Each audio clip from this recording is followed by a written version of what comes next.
ఆ అబ్బాయి కోసం ఆ అమ్మాయి అంతలా చేస్తే ఈ అబ్బాయి కనీసం ఇంట్లో చెప్పడానికి కూడా ధైర్యం చేయలేదు.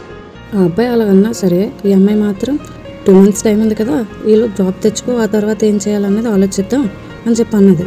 అన్న తర్వాత సరే అని చెప్పి ఆ అబ్బాయి కూడా ఓకే అంటాడు. ఇప్పుడు వరకు వేరేగా ఉన్న అబ్బాయి ఇప్పటి నుంచి వేరేలా మారిపోయాడు. ఫుల్ సైకోలా బిహేవ్ చేయడం, ఫుల్ రిస్ట్రిక్షన్స్. ఆ అమ్మాయిని ఎక్కడికి పంపించేవాడు కాదు. ఏ డ్రెస్ వేసుకున్నా సరే తనకి చెప్పాలి, ఏం చేయాలన్నా తనకి చెప్పే చేయాలి. ఆఖరికి ఫ్యామిలీతో బయటికి వెళ్ళాల్సి వచ్చినా సరే తనకి చెప్పే వెళ్ళాలి. ఫ్యామిలీ ఫంక్షన్స్ కూడా అటెండ్ అవ్వనిచ్చేవాడు కాదు. ఈ అమ్మాయి పిచ్చిదానిలాగా వాడు చెప్పిన ప్రతి దానికి తలాడించేది. ఫుల్గా ఫ్రెండ్స్ దీంతో మాట్లాడటమే మానేశారు. ఒంటరి అయిపోయింది. వాడు తప్ప ఇంకెవ్వరూ ప్రపంచం కాదనుకుంది. అలా 2 months కాస్త 2 years అయింది. ఆ అబ్బాయికి జాబ్ మాత్రం రాలే, కానీ ఈ లోపు అమ్మాయికి జాబ్ వచ్చింది. ఆ అమ్మాయి నా జాబ్కి కూడా వెళ్ళొద్దు అన్నాడు, కానీ ఇంక నా వల్ల కాదు, ఈ పెళ్లి గోలు తట్టుకోలేకపోతున్నాను, ఇంట్లో ఈ ప్రెజర్ తగ్గడం కోసం వెళ్తానని చెప్పి ధైర్యం చేసి జాబ్కి అయితే వెళ్ళింది.